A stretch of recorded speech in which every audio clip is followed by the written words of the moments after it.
Chers Tretsoises, chers Tretsois, nous avons pris l'habitude, comme vous le savez, depuis le 17 mars, de faire le point sur l'évolution de la pandémie et sur les mesures que nous avons mises en place afin de garder le contact ensemble. Aujourd'hui, c'est la deuxième semaine du déconfinement qui se termine et la vie reprend peu à peu son cours et je reviendrai vers vous chaque fois que cela sera nécessaire durant cette pandémie. Alors à ce jour, tous les Tretsois ont reçu leurs 4 masques offerts par la municipalité et nous avons encore aujourd'hui un stock de réserve qui nous permettra ultérieurement, si le besoin s'impose, une deuxième distribution d'ici le 15 juin à toute la population à partir de 12 ans.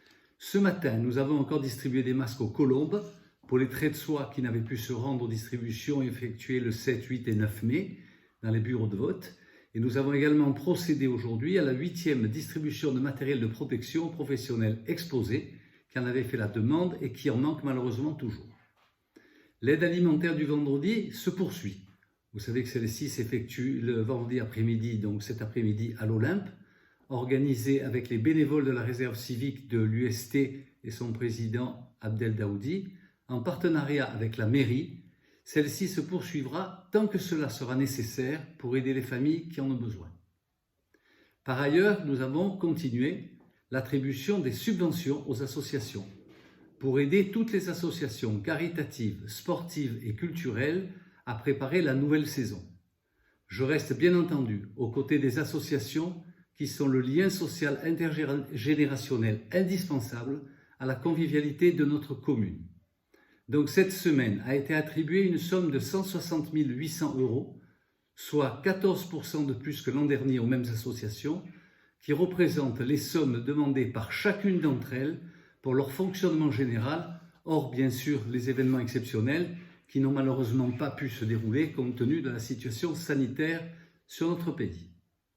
Par ailleurs, nous avons eu cette semaine la réouverture du marché, le mercredi 20 mai, donc dans un premier temps réservé aux forains alimentaires, puis je l'espère très rapidement, nous allons pouvoir le réouvrir à tout le monde et donc à tous les forains et à toute la population, mais toujours bien sûr avec certaines conditions de sécurité pour préserver la santé de tous les Tretsois.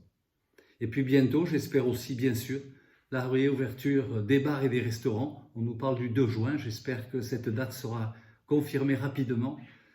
Pour qui nous avons fait une action, vous le savez, on a décidé à la mairie de supprimer la redevance terrasse pour l'année 2020 afin d'aider tous ces bars et ces restaurants qui n'ont pas pu travailler pendant plus de 2 mois. Toujours pour soutenir le tissu économique local, j'ai aussi décidé en cette période de supprimer la taxe locale sur la publicité extérieure, la TLPE, c'est-à-dire les taxes pour les enseignes et préenseignes. Par ailleurs, j'ai sollicité la métropole concernant l'accès de la déchetterie qui était totalement impossible depuis quelques jours, après être restée fermée déjà trop longtemps. Cette déchetterie qui reste toujours d'accès très difficile. C'est la raison pour laquelle on a pu obtenir qu'elle reste ouverte non-stop du lundi au samedi de 9 h à 18 h et ce jusqu'à la fin du mois de mai. Et je dois vous dire qu'encore ce matin, il y avait une queue interminable devant la déchetterie. Espérons que cette situation ne s'aggrave pas dans les jours qui viennent, mais s'améliore. Par ailleurs, nous avons poursuivi la garderie dans les écoles avec la cantine gratuite à la disposition de tous les parents qui le souhaitent et qui doivent reprendre le travail. Cette semaine, ça s'est encore très bien passé, j'en suis ravi, et environ 90 enfants ont été accueillis sur les 3 écoles avec le soutien de l'IFAC pour l'animation et de l'association Cap Étincelle afin que les parents n'aient pas le souci des devoirs le soir en rentrant du travail. J'en profite aujourd'hui pour remercier l'ensemble des bénévoles, ainsi que tous les agents municipaux et ceux du CCAS qui contribuent à la réussite de ces opérations. Sans oublier bien sûr tous ceux qui apportent leur concours dans les actions de solidarité, comme les généreux donateurs, ceux qui contribuent à la sécurité, à l'entretien et à la désinfection de nos rues et des lieux publics. Enfin, je n'oublie pas non plus nos héros du quotidien, tout le personnel soignant et de santé, dont les enfants ont d'ailleurs été accueillis dans les écoles et continuent de l'être durant ce confinement et même déconfinement, leur permettant ainsi de poursuivre leur action au service de la population. Enfin, je remercie tous les anonymes, ils sont nombreux, pour leurs dons, tant financiers que matériels, et ou encore leur disponibilité pour aider les plus fragiles d'entre nous sur notre village. Donc un grand merci à tous.